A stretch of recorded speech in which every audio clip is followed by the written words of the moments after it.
Do you ever get that unsettling feeling that something is off, but you can't quite put your finger on it?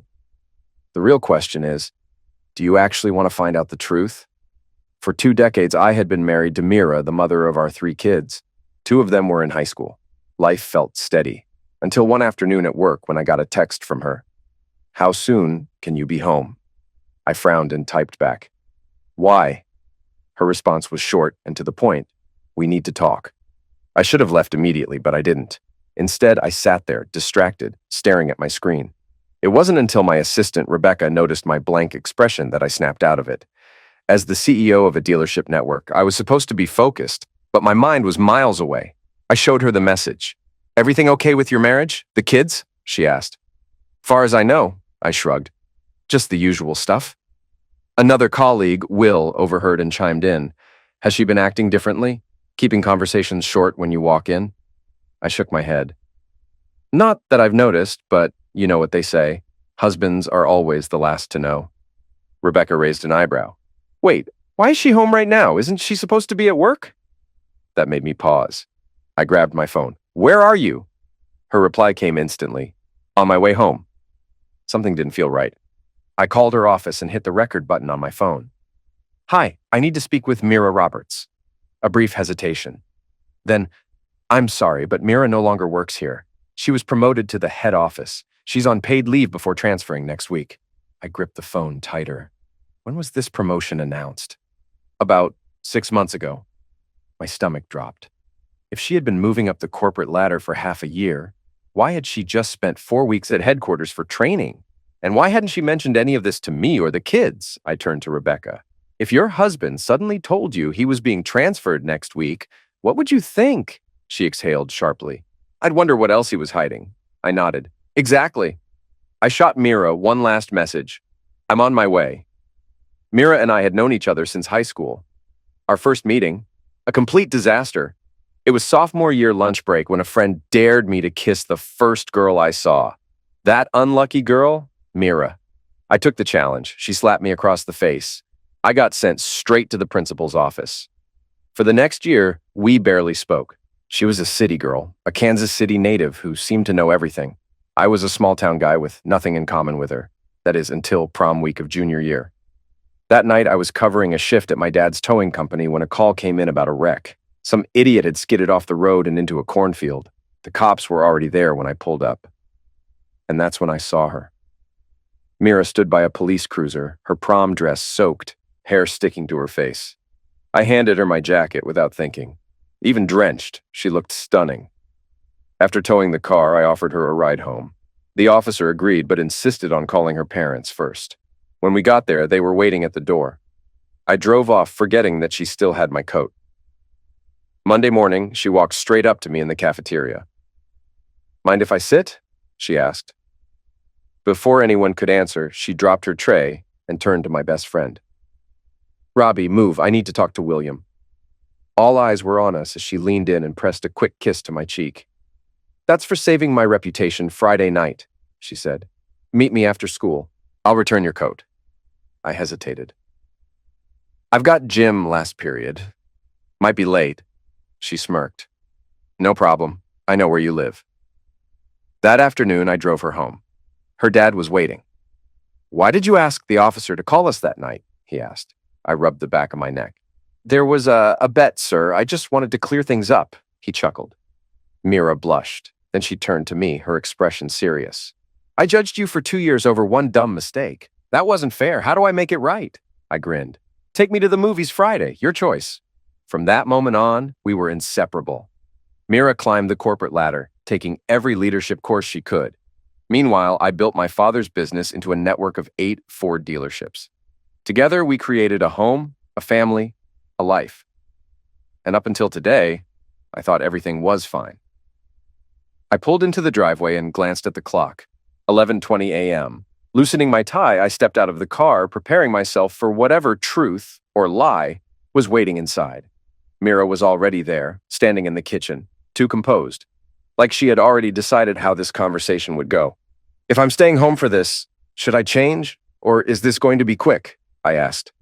"This won't be quick," she replied. I went upstairs, swapped my suit for jeans, then sat across from her. All right, start talking. She slid a stack of printed emails across the table. I picked them up. The conversation was between Sylvia Smith, one of her bosses, and an assistant preparing for maternity leave. What started as a simple inquiry had escalated into an offer.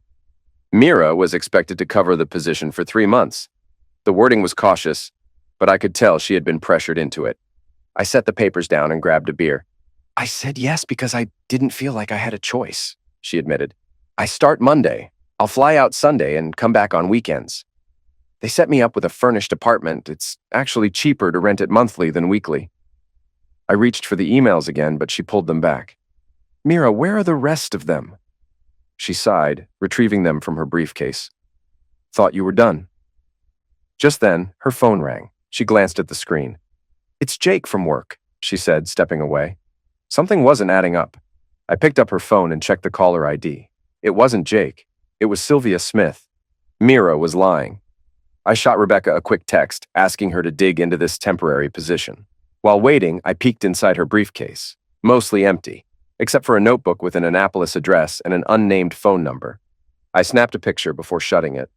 Mira returned moments later. Change of plans, she announced. I need to fly out earlier than expected. Sylvia wants to personally help me settle in before Monday. I folded my arms. This was decided long ago, wasn't it? Will, it's not like that. Actually, it is. If this was truly last minute, you'd be scrambling. You're way too calm for this to be sudden. Her face changed. It was the same guarded look she had years ago, when Stan Johnston had falsely claimed our second daughter wasn't mine. That had been a scam. This? I wasn't so sure. I grabbed my keys. Where are you going? She asked, her voice less steady than before. I opened the door. To pick up our daughters so they don't have to walk home. It took me about 10 minutes to reach my daughter's school. After checking in at the front office, I waited outside until the last bell rang. Instead of heading straight home, we made a quick stop for ice cream and then grabbed burgers and fries to eat at the park. There was something I needed to know. Did your mom mention anything about a trip? I asked casually. The three of them exchanged glances before my eldest, Deanna, spoke up. No, Dad. What trip? I let out a slow breath. She told me today that she's taking a 3-month assignment at corporate. Claims she just found out this week, but from what I've been told, she's had the job for at least 6 months, and it's permanent. Their faces went blank. Are you and Mom getting divorced? My middle daughter, Dawn, asked hesitantly. Wait, did you cheat on her? Is that why she's leaving? Darcy, my youngest, blurted out. I nearly choked on my soda. What? No, thanks for the vote of confidence, though. They stayed quiet as I continued. There's no indication of divorce. Our accounts are untouched. The only thing I know for sure, she lied. When we get home, just keep in mind that whatever she tells us may not be the whole truth. Darcy frowned. What if the people you talked to were lying instead? I pulled out my phone. Then listen to this and tell me what you think. I played back the recording of the receptionist from Mira's office. Sometimes it's better to let people reach their own conclusions. After a moment, Dawn spoke up. Dad, what exactly has Mom been doing all week with all this free time? I sighed. Your guess is as good as mine. I could dig into it, but hiring professionals takes time. For now, we need to figure out what we do next. We can't stop her from leaving, Deanna pointed out. And we don't have enough solid facts yet. I hate the whole wait and see thing, Darcy groaned. What if we never actually find out the truth? You can't force the truth, I told her. And even if we do get answers, they may not be the ones we want. Dawn hesitated. What if Mom's the one having an affair? Or what if she's in some kind of trouble? Before I could answer, my phone rang. It was Mira. Where are you? She asked. We're at the park, I said. The kids had burgers, fries, and ice cream. Since the school pickup was unplanned, I figured you'd appreciate the extra time to get things in order. Plus, now you don't have to cook. We're also talking about how to handle everything while you're away. You didn't think to call me? She snapped. The way you're talking makes it sound like I'm never coming back. I clenched my jaw. That was an odd thing to say. Was it a slip-up? Guilt? I did call, twice. The kids can confirm. You were busy, I replied evenly. I told them about your plans. They're just confused about why you seem so calm about it. We'll discuss this when you get home, she said before hanging up. I immediately texted Rebecca, asking her to look up the address and phone number I had found earlier. Within 5 minutes, she got back to me. Both belonged to Sylvia Smith. At dinner, I watched as my daughters tried to get answers from their mother. But Mira just kept repeating the same rehearsed story. Seeing Mira off at the airport brought an unexpected sense of relief. She had no idea that my father and I had hired a private investigator to track her movements. Later that day, my parents stopped by. Watching my daughters struggle to process their mother's deception was brutal. No matter how much you explain, kids always find a way to blame themselves. My mother had to step out of the room multiple times to compose herself. After dropping the girls off at school, I parked a few blocks away and walked back in. I had set up a meeting with the school counselor, Karen Wilson, to discuss the situation. "I'll keep an eye on them," she assured me. "You're handling this the best you can." When I got to the office, Rebecca had compiled a background report on Sylvia Smith. Turns out she wasn't just an executive. She was the company president, having climbed the corporate ladder from an actuarial position. More importantly, her father was the chairman of the board. The week dragged by, but we managed. I hired 2 housekeepers to come in twice a week to help with cleaning and laundry. Mira only called the girls twice and me once. When she finally came home Saturday morning, she was gone again by Sunday afternoon, less than 24 hours at home. That night, my daughters sat together, trying to process everything. "Why did she even bother coming back?" Deanna asked. "It felt like she was here, but not really," Dawn added. "She was our mom, but she wasn't," Darcy murmured. I couldn't disagree. When I hugged her, she felt distant, cold. I also noticed how eerily quiet her side of the family had been. What had they been told? As we were heading out for pizza, my phone rang. It was my father. "Hey, Dad," I answered. "We just dropped Mira off at the airport, taking the girls for pizza. Want to join us?" "No, but I needed to remind you about our meeting with the lawyer tomorrow morning regarding the dealership purchase," he said, then raising his voice. "Hey, girls, Grandma and I are sending you lots of love." In the back seat, my daughters cheered. My father had caught on quickly. He was shifting the subject away from Mira. "Well played, Dad." Later that night, after the girls were in bed, I called him back. "We got the first report, Will," he said, "and it's worse than we thought." A chill ran through me. The affair didn't start during her training trip. It's been going on much longer. We have footage of them, together at bars, holding hands, dancing, being intimate. They even went shopping at an adult store. The air seemed to leave my lungs. "But I need to know," I managed to say. "Who is it? What does he do?" There was a long pause. "It's not a he, Will," my father finally said. "It's Sylvia Smith. They're living together as a couple." He hesitated. "Mira took off her wedding ring the second she boarded the plane." I froze. For the first time in my life, I physically dropped my phone. I sat there stunned, emotionally drained beyond words. Deanna quietly picked up the phone and pressed it back to her ear. "Grandpa," she whispered, "Dad's broken." I think she made him tell her everything. We sat together for hours, crying until there were no more tears left to shed. At 6 a.m, my parents arrived to find Diana and me fast asleep on the couch. My mother went straight to the kitchen to make coffee, while my father gently woke us. I was still groggy, trying to process everything, when Diana spoke. "Grandpa, am I legally old enough to sue these women?" she asked. "Can I take action against their employer? Should I go after them separately or together?" No one had expected that. It caught us completely off guard. "My best guess is yes," my father replied after a brief pause. "But we'll need to consult a lawyer to be sure." I looked at her, still trying to wrap my head around where this was coming from. "What made you think of that?" "With Dad's approval, I've been taking law as an elective at school," Diana explained. "If there's a legal way to take down Sylvia and Mom, I'll find it. I've been handling small student cases for almost 2 years now. My goal is to become a lawyer." That woke me up completely. I went straight to my office and searched Facebook for my wife's name. 2 profiles came up. The first one was familiar. The second was a mystery. Her mistake? Using the same profile picture. The second account had been created 8 months ago. When my father saw it, he immediately called the private investigator. Within an hour, the account was accessed. It was filled with timestamps, event details, and interactions, all of which lined up perfectly with Sylvia Smith's profile. The evidence was undeniable. The worst part was that for the past 8 months, they had been openly displaying their relationship. On her second profile, Mira had listed Sylvia as her partner. There was no mention of me, no reference to our children. It was as if we had never existed in her life. I hadn't even noticed that Diana had been reading over my shoulder. Mom was leading a double life, she murmured. Which one was real? We gathered Dawn and Darcy and laid everything out for them. Afterward, I called their school to excuse them for the day. While I was making the necessary arrangements, Diana handed me the phone. "It's Karen Wilson," she whispered. I nodded. "Stay with your sisters. I'll be back soon," I said as I stepped into my office. "Hello, Miss Wilson. What can I do for you?"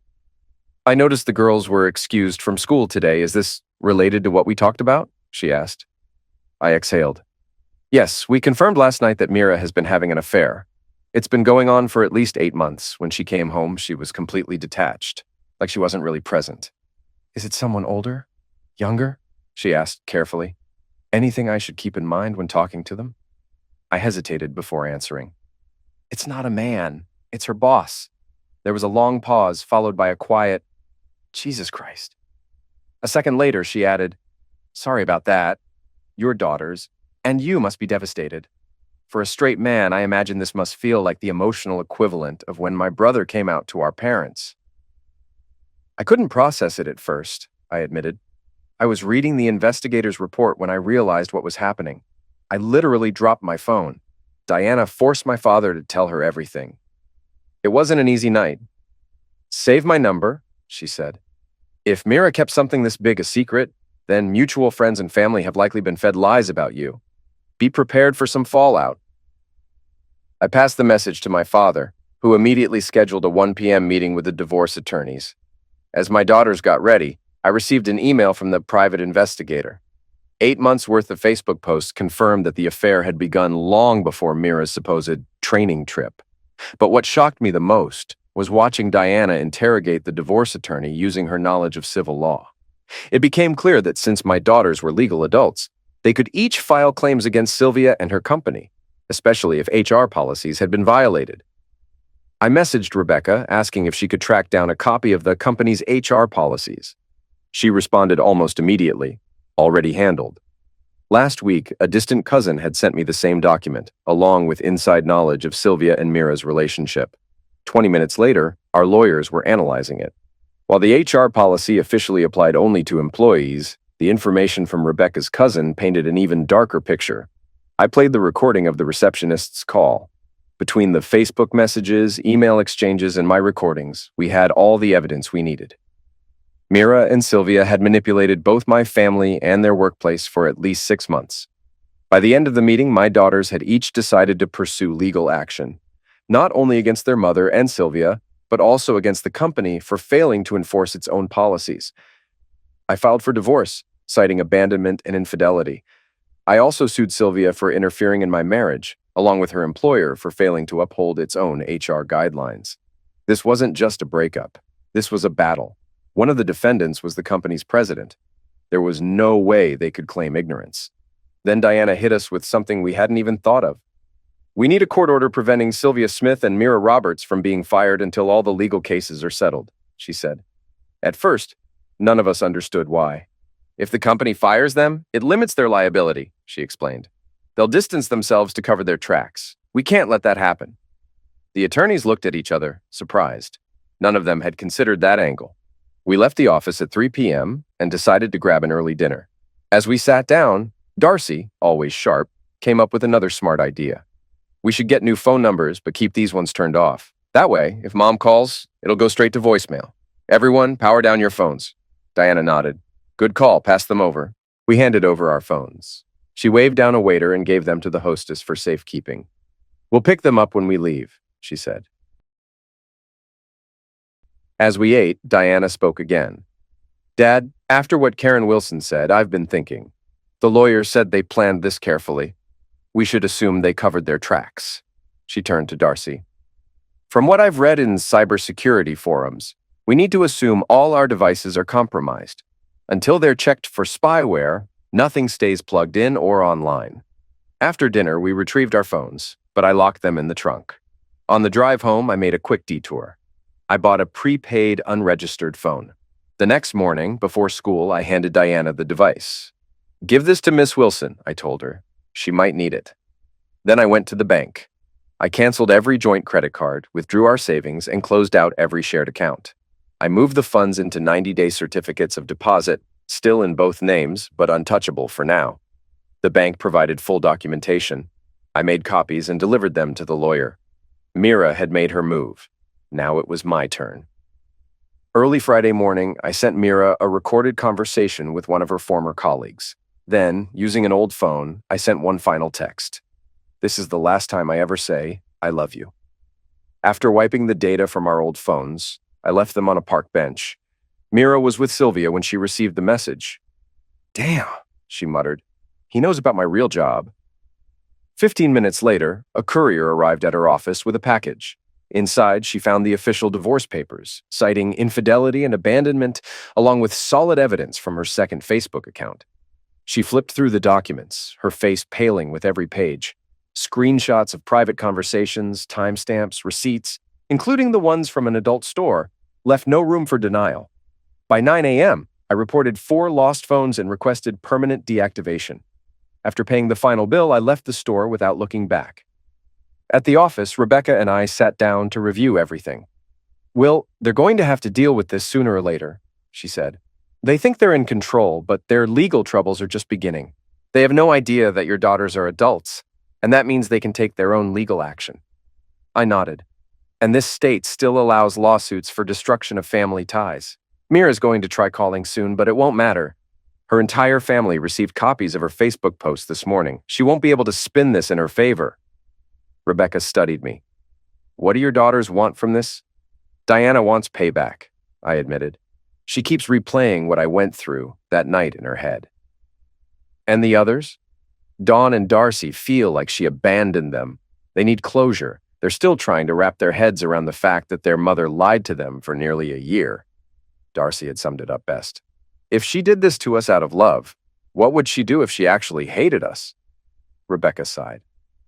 Mira may not realize it yet, but she's lost them for good. There's no repairing this. I exhaled. You're right. I just didn't see it before. She smirked. The nastiest fights are always between two women who hate each other. They never play fair, they never forget, and they never let it go. Am I wrong, boss? Then she grinned. You're smart. Sometimes. That morning, during her first class, Diana was called to Karen Wilson's office. Sitting at a borrowed laptop, she uploaded every legal document tied to the lawsuit against Sun America Life Insurance, Mira Roberts, and Sylvia Smith.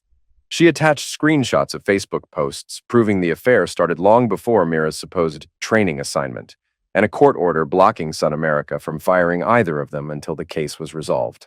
Karen hesitated. Are you sure about this? Once this goes out, there's no undoing it. Diana didn't hesitate. Everything here is already a public record. Now the world will know too. People assume we're just kids, but we're about to hold a major corporation accountable. Karen created a new email account under a fake name and pulled up a list of 26 media contacts. Subject line: 3 underage children take on corporate America. The body of the email read, attached are legal complaints against Sun America Life Insurance, President Sylvia Smith, and Regional Manager Mira Roberts, filed by Diana Dawn and Darcy Roberts. Karen checked the attachments twice, then hit send. Diana watched as Karen deleted the email account. When one outlet picks this up, it's going to spread fast, Karen warned. That's the goal, Diana replied. The woman who used to be my mother deserves to be ruined. Karen admired Diana's determination, convinced she was destined for a career in law. But she also knew what was coming. Sun America's stock could plummet, clients would panic, and the company would be dragged into a PR nightmare they weren't prepared for. Diana had trapped them. 2 hours later, the story was everywhere. Sun America's customer service lines were overwhelmed as policyholders rushed to cancel their insurance plans. Business analysts on TV dissected the situation. The company's stock price took a noticeable hit. It also came to light that Sylvia had been openly involved in same-gender relationships for years. Meanwhile, Mira was frantically trying to reach me, but every call went straight to voicemail.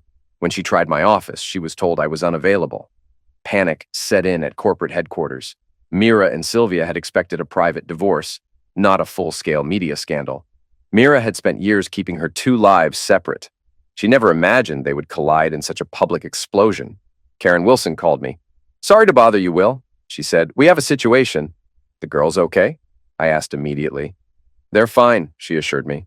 "But Diana just pushed the lawsuit into the national spotlight. It's already bigger than expected. We have 3 news crews outside, and more are coming." "Crap," I muttered. "Any suggestions besides me coming to pick them up?" "Not really," Karen admitted.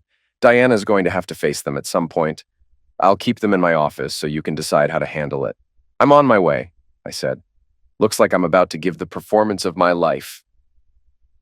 When I arrived at the school, reporters murmured among themselves, "That's the father." 10 minutes later, my daughters and I stepped outside.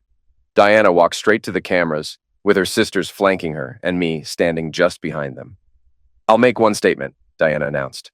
"No interviews, no questions until the case is over. Let me know when you're ready." The cameras locked in on her.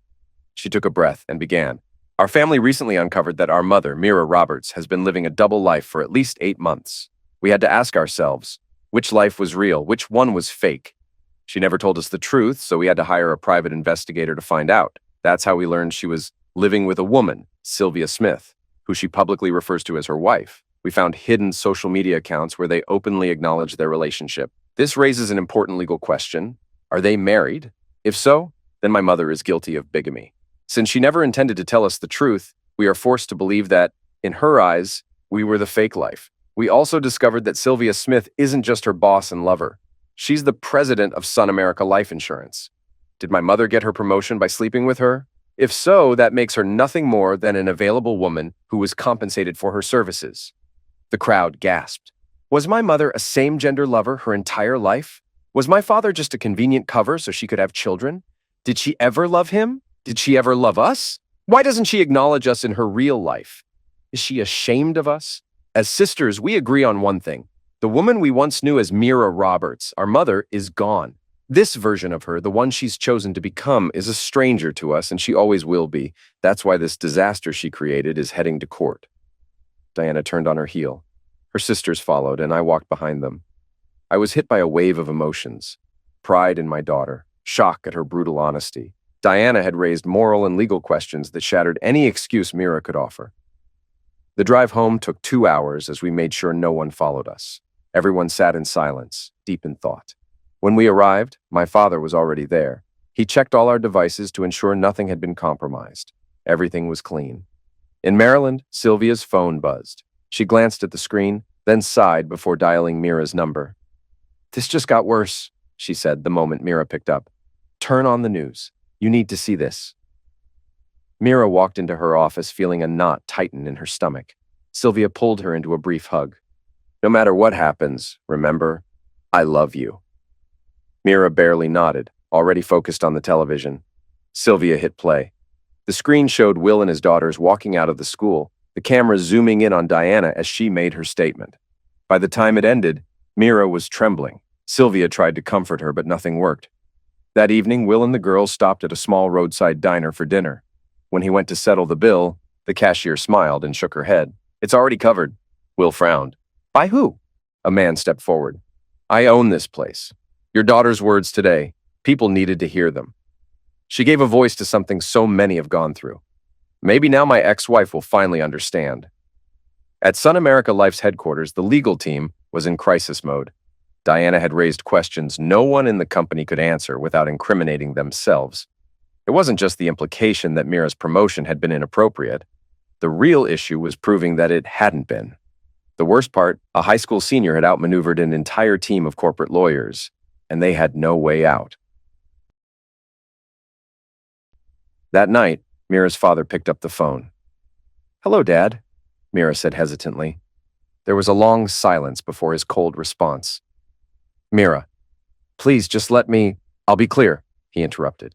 "We saw the statement from your daughters. We saw the screenshots from your secret accounts. Will sent us everything, and I remember exactly what you told us when you left him. But Diana is right. We no longer recognize the person you've become." His voice hardened.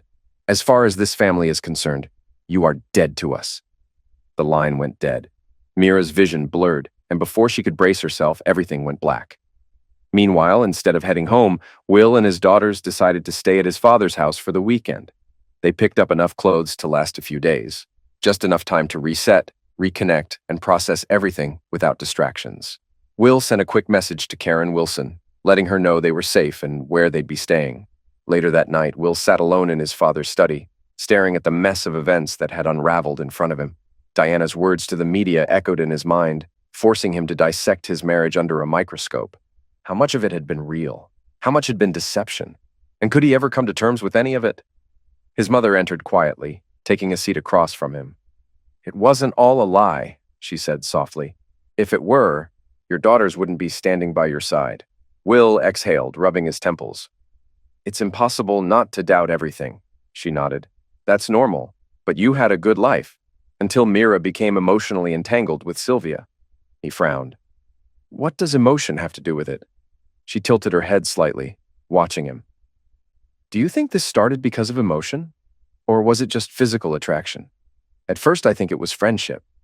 Then it turned into something more." Will scoffed. "So, just like that, she decided to throw everything away?" His mother sighed. "They spent every day together at the corporate office. Sometimes all it takes is one bad decision. One night where the lines blur. If that happened, maybe there was guilt at first. Maybe Mira drank a little more to drown it out, and Sylvia took advantage of that. Once it became emotional, it was over." Will shook his head. "Are you suggesting she didn't do this on purpose?" "At the start, no," she admitted. "But love, or what people think is love, has a way of creeping in when you don't expect it." Will's voice hardened. "By the end, it was a choice. If she had truly thought about what she was throwing away, she wouldn't have destroyed our family like this." His mother sighed. "I don't think she ever thought she'd have to face the consequences." Will leaned forward. "Mom, she planned every step of this. She and Sylvia carefully crafted a lie, one they expected us to accept without question. She set the stage so that when I eventually moved on, she'd have an excuse, so she could reveal Sylvia and act like the sufferer." His mother's expression darkened. "How do you know?" Will exhaled. "Her brother called me this morning after he received proof of their affair. He told me that a week before she left, she had already fed her family a story, that she had caught me cheating while she was at corporate." His mother's face paled. "She told them that?" Will nodded. "According to Mira, she and I had been trying to work through things for months, but it just wasn't salvageable. That's why she had to leave." A voice cut through the room. "Now we understand." Will and his mother turned. All three of his daughters stood in the doorway. "Damn it, Dad," Dawn muttered. "Mom was setting you up to take the fall," Darcy added, fists clenched. "If we hadn't found out, we would have believed her," Diana said. "She wanted to poison us against you." Will turned to his mother, whose face had gone completely white. She swayed slightly, and he reached out just in time to catch her before she collapsed. The next morning, Will and his father got up early to check on his house. Reporters crowded the sidewalk, waiting for a statement. They drove by one of his dealerships. Same situation, only worse. Good thing I shorted some Sun America stock last week," his father muttered. "If this keeps up, we might need to find somewhere else to live until the attention dies down." Will narrowed his eyes. "Head to the dealership. I'll deal with the press. Whatever I say is going to get back to Mira and Sylvia anyway. Let's give them something to worry about." He pulled into the lot, and I stepped out, making sure to position myself where the dealership's logo was clearly visible behind me. As I approached the waiting reporters, the questions started flying. "How are your daughters coping with all of this?" an ABC reporter asked. "Like most kids in this situation, their first instinct was to blame themselves," I said, keeping my voice steady. But as they started to process everything, the doubt crept in. They began wondering if everything their mother ever taught them was a lie. Now they're looking to me for answers, and the truth is, I don't have them. "How did you uncover the affair?" another reporter asked. I exhaled, already anticipating this one. 2 weeks ago, on a Friday, my wife sent me a text. "Come home. We need to talk." Something about it felt off, so I responded, "Where are you?"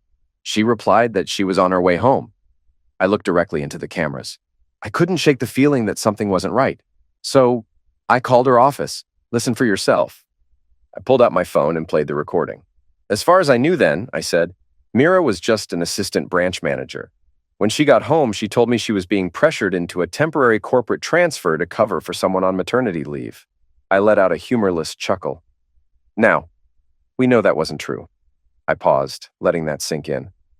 After my daughter's statement made the news, Mira's brother called me. He said she told their family she caught me having an affair, tried to work things out, and when that failed, she made the difficult decision to leave. I shook my head. That's not what happened. The truth is, Mira and Sylvia were laying the groundwork for this for months. Mira would travel back and forth, making it seem like her absence was breaking our marriage. Then, when the time was right, she'd file for divorce, blaming me. I turned to the cameras. Once my daughters accepted the divorce, Sylvia would conveniently show up, not as a partner, just a close friend. A reporter raised a hand. Do you believe they tried to paint you as the problem? Absolutely, I said. They wanted my daughters to resent me, to believe I was the reason their mother left. Why? I don't know. Maybe you should ask them. I let a beat of silence pass. And here's another question. Were they trying to use my daughters against me? Because looking at what I know now, that sure seems like part of the plan. I took a slow breath. And the biggest question of all, was Sylvia trying to introduce my daughters to the same lifestyle she introduced my wife to? With that, I turned and walked to my father's car. He was grinning as I slid into the passenger seat. Will, that year you spent working on commission really paid off. I exhaled, still coming down from the adrenaline. You didn't accuse anyone outright. You just planted enough doubt to make people start asking questions, he said, clearly impressed. You framed yourself as a father protecting his daughters. And the best part? You made Sylvia look like the one who manipulated your wife. Now the pressure isn't just on her, it's on the entire company, he chuckled. You just implied Sylvia seduced your wife. Brilliant. Now, Son America Life has to prove she didn't. For the first time in days, I laughed. He was right. No judge in the country would let Sylvia or Mira near my daughters unsupervised now. And Sun America had a scandal they couldn't sweep under the rug. That afternoon, as I was about to leave the house, Karen Wilson called. She wanted to discuss the girls returning to school Monday. Why don't we meet for lunch? She suggested. Sounds good, I said. Fair warning, I'm wearing jeans. She laughed. So am I. I drove to her place and knocked on the door. She opened it with a small smile. I caught your press conference, she said. It was brilliant. Want to watch it? I smirked. Let's do it. She turned on the TV and we watched. On screen, I looked like a man searching for answers, aware of the truth but still piecing it together. My words had ignited discussions across major networks, fueling debates on deception, manipulation, and trust. When the footage ended, Karen crossed her arms. That recording? It proved just how calculated their actions were. It made you untouchable. As far as the public is concerned, you and your daughters had no clue until 2 weeks ago. I sighed. I just wanted to take some of the pressure off my daughters. I've been driving my dad's truck because reporters camped outside our house all night. We couldn't even go home. She nodded. I get it. Any dinner preference? I trust your judgment, I said. She picked a quiet, out-of-the-way restaurant where we wouldn't be recognized. Over dinner, she updated me on what had been happening at the school. Nothing surprised me. I mentioned that Diana was considering law school, and Karen asked how the girls were coping. We have moments where it just hits us, I admitted. They weren't just hurt by the affair, they were crushed that their mother tried to justify it by making me the villain. Karen sighed. That has to be hard to process. It made me realize how politics works, I said. The truth doesn't matter. It's about controlling the narrative. She nodded. And Mira and Sylvia? I don't know what they were thinking, I admitted. And at this point, I don't care. My only focus is making sure my daughters are okay. After dinner, we walked through a quiet park before I dropped her off. It was refreshing to talk to someone who wasn't analyzing me, just offering genuine support. Karen had become a real friend. When I got back to my father's house, I found my daughters chatting excitedly about their shopping trip. They all hugged me. But as Darcy pulled away, she wrinkled her nose. Dad? She whispered. I smell perfume. Who was she? I smirked. Just a friend. My mother handed me a beer and leaned in. Come to the den, she said quietly. You need to see the news. We sat down as the screen lit up with heated debates. My statement had completely shifted the news cycle, turning it from politics to something much more personal. Betrayal, family values, and the moral implications of deception. Legal analysts dissected every angle, questioning whether Sylvia Smith and Mira Roberts had deliberately manipulated the situation, possibly even attempting to alienate me from my daughters. Had they engaged in ethical misconduct? Was coercion involved? Then the broadcast cut to Sylvia Smith sitting in a dimly lit office, looking rattled as she spoke on the phone. Her father had just called. Sun America Life's board of directors had called an emergency meeting. Mira and Sylvia sat on the couch, watching their carefully constructed narrative crumble in real time. Mira's voice barely rose above a whisper. "He knows." Sylvia clenched her jaw. "The only thing keeping me employed is that damn court order. If the board could fire me today, they would." Mira studied the TV, watching Will's composed but weary expression. "He doesn't have all the answers, just a father trying to protect his kids. And he made it seem like we orchestrated this from the start," Sylvia muttered. Mira buried her face in her hands. "This is my fault. I should have been honest. I should have told him I stopped loving him long before I met you," Sylvia sighed. "Your husband isn't just smart. He's strategic. He knew exactly how the media would react. He controlled the narrative before we could." Mira exhaled, staring blankly at the screen. "I got lost in my own lies. I thought I was protecting everyone, but all I did was burn my life down. I deserve whatever happens next." Sylvia shook her head. "You're not guilty of anything." Mira let out a bitter laugh. "Of course I am. I chased you because with you, I could finally be myself.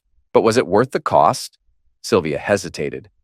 "I was drawn to you for years, but kept my distance. That night at the bar, when I saw you alone, I knew. The moment you let me sit beside you, I didn't waste time. I took you straight to my hotel." Mira swallowed hard. "That night changed everything. Being with you made me feel free. When I woke up, I knew. I couldn't go back to pretending." Sylvia's voice softened. "But at what cost? Your husband is humiliated, your daughters. They're questioning everything, about their childhood, their identity. They don't trust you anymore." Mira winced. "Dean must think I used him, that he meant nothing to me." Sylvia's expression darkened. "This kind of betrayal destroys people, Mira. Some never recover." Tears welled in Mira's eyes. "But I did love him. I just wasn't in love with him." Sylvia sighed. "That's what people say when they get caught. It doesn't matter now. You lost your chance to explain. Anything you say will only make it worse." Mira's voice cracked. "What am I supposed to do? I don't want to lose my daughters. Dean will always be in their lives." Sylvia ran a hand through her hair. "You should have thought of that before making him the villain. This isn't about revenge. He's doing this because you tried to save yourself at his expense." She leaned in. "And your daughters? They're your biggest problem.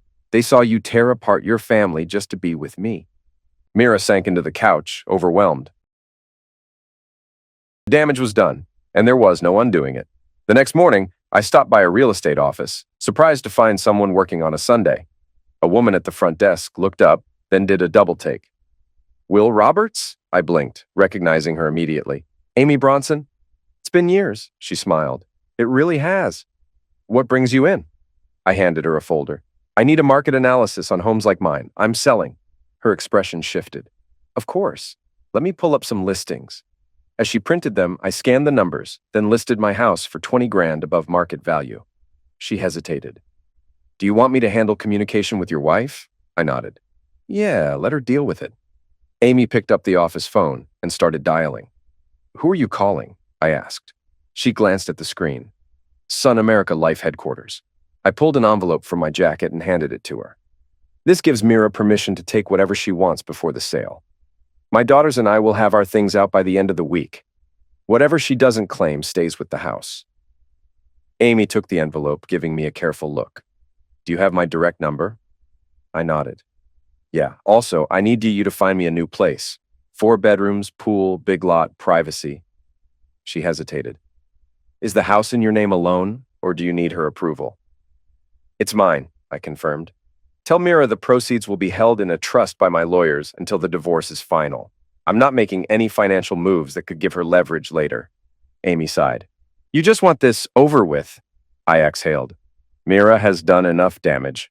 She'll get her fair share in the settlement, but nothing more." Amy studied me as I turned to leave. I could tell she was piecing it all together, the unraveling of what had seemed like a solid marriage. If Mira had always been drawn to women, she had hidden it well. No one had suspected, but if this was just another affair, why had she flaunted it? Why create a second Facebook account? Why openly list Sylvia as her partner? None of it made sense. And maybe, for me, it never would. This betrayal would stay with me forever. Early Monday morning, I arrived at the office before anyone else. The quiet was a welcome change. As I poured a fresh cup of coffee, the phone rang. Roberts Ford Motors? Good morning, how can I help you? A deep, measured voice responded. I'd like to speak with Dean James Roberts. This is Dean. Who's calling? Charles Anthony Smith. I'm the chairman of Sun America Life's board of directors. If you're open to it, I'd like an off-the-record conversation. I leaned back. About the disaster my daughter and your wife created, and what it'll take to keep this from spiraling further in the media. I let out a short laugh. I didn't put this out there, Mr. Smith. The truth was already out.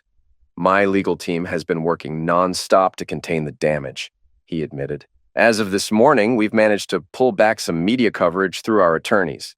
Your legal team? I mused. Interesting. He sighed. Tell me what happened Friday. I took a sip of coffee. Karen Wilson, the school counselor, called me around 11. I'd asked her to keep an eye on my daughters in case they were struggling. She said news crews had shown up outside the school. To avoid disruption, she asked me to pick them up. Smith stayed silent, letting me continue. That's when I realized how bad it had gotten. The school didn't want the media interfering with students, so they asked us to leave quietly. But before we did, my eldest daughter chose to speak. I had no idea what she was going to say. She was composed, direct, and furious, Charles said. Her words were aimed straight at her mother. You should be proud.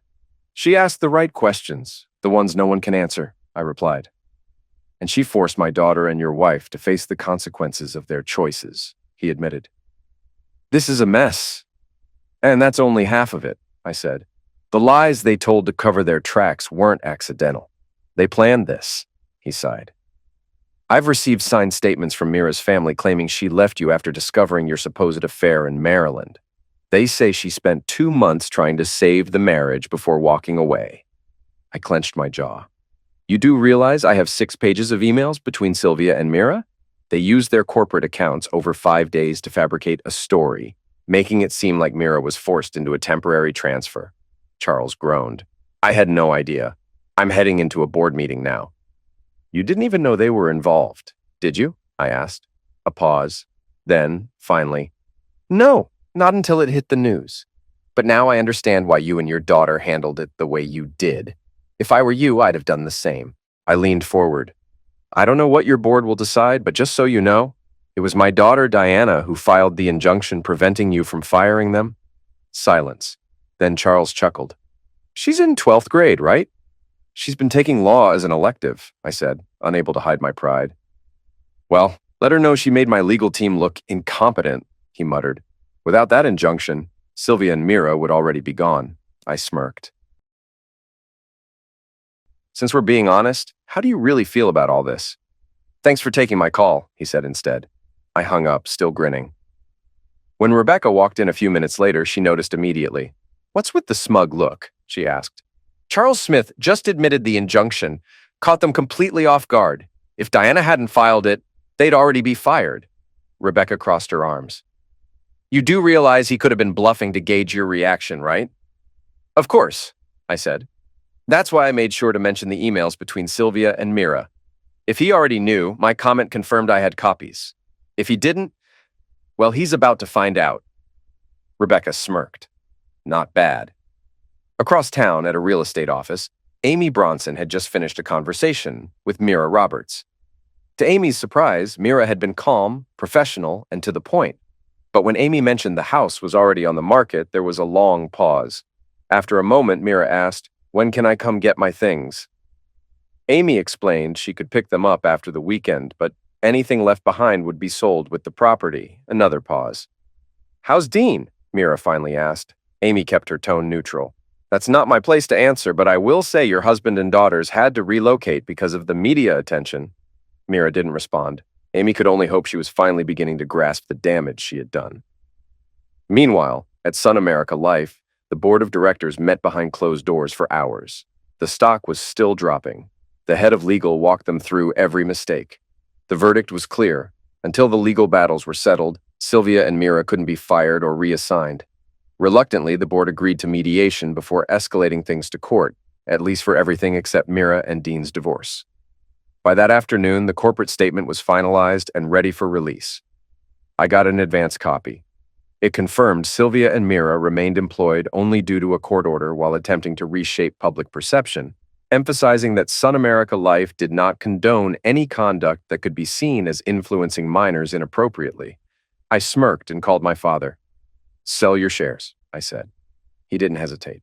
By the end of the week, we packed up everything and moved in with my parents, leaving the house behind. Too many memories lingered there. My dad and I spent Saturday moving everything into storage, exhausted but relieved. Meanwhile, across the country, Sylvia was furious. Her father and the board had abandoned her and Mira, leaving them to deal with the fallout alone. After a tense meeting, they were told their employment would be terminated once their legal battles were over. Job prospects were grim. That morning, while house hunting with Amy Bronson, she casually mentioned that Mira had booked a flight for the following weekend to pack her remaining belongings. She had asked friends to help sort through the house, but most wanted to see what was left before committing. That night, I sat my daughters down and prepared them for what was coming. On Sunday, they spent the day with Diana while I had lunch with Karen Wilson. Over our meal, she shared an update from Sylvia's father. Sylvia and Mira were flying in on Friday. I sighed, already dreading the inevitable moment Mira and Diana would cross paths. Karen and I spent the afternoon at a mall browsing furniture. Unexpectedly, we ran into Myra's parents, Jace and Janet Sexsmith. Over coffee, I introduced Karen and explained our friendship. Then, something surprising happened. I learned my daughters had secretly asked Karen to look after me, each of them separately. Jace and I teared up. It became clear, if Mira had always been attracted to women, none of us had known. Jace and Janet admitted they had been keeping their distance from their granddaughters, not because they didn't love them, but out of fear. Every attempt to reach out felt like a painful reminder of their daughter's betrayal. On Thursday, Amy showed Karen and me a newly listed house. 5 bedrooms, 2 master suites, a pool, and an outdoor kitchen. The open floor plan and spacious garage sealed the deal. The previous owner had passed away. I made an offer immediately. Late Friday evening, Sylvia and Mira arrived. They took a cab straight to what had once been our home, unprepared for the message my daughters had left behind. At the center of the empty living room, they had arranged a pile of shredded photographs, memories they no longer wanted. Beside them sat every sentimental gift Mira had ever given them. The meaning was clear, and it hit hard. The next evening, Karen, my daughters, and I were having dinner when I spotted Mira and presumably Sylvia walking in. Diana had stepped away. She passed their table. Mira said something. Seconds later, Diana rushed back in tears. Karen turned to me. Without a word, she leaned in and kissed me. Slow, deliberate, and undeniably intimate. Mira saw everything. Later, we learned she had tried reaching out to her family, but it was too soon. Mediation failed. We went to court. Sun America Life tried to overturn the order preventing them from firing Sylvia and Mira. They lost. Their public statements had already admitted liability. The judge ruled they had effectively accepted responsibility. The only question left was how much they would have to pay. Sylvia and Mira were escorted out of their corporate offices with nothing but their personal belongings. The next day, Sylvia's father was forced to resign as chairman. Negotiations dragged on, but eventually we settled. I bought the new house. My daughters were thrilled. Karen helped me choose paint colors and refinish the floors. The divorce moved forward. Our old house sold at full asking price to a mystery buyer. Once finalized, the funds were placed in a trust. Sun America Life opted for a bench trial over a jury. It didn't help them. The hearing lasted a single day. The judge dismissed their argument that they couldn't control personal relationships, highlighting Sylvia's executive role and the power imbalance it created. Sun America Life lost. Each of my daughters received $500,000 in damages, plus legal fees. I was awarded $2 million, double what we had sought in mediation. The divorce was finalized without contest. Mira received half of our marital property, as required by law. I never saw her again. She didn't even show up to court. Then came the biggest shock. The mystery buyers of my old house, Sylvia and Mira. Later, they sued Sun America Life and won. As for Karen and me, We're taking it one day at a time.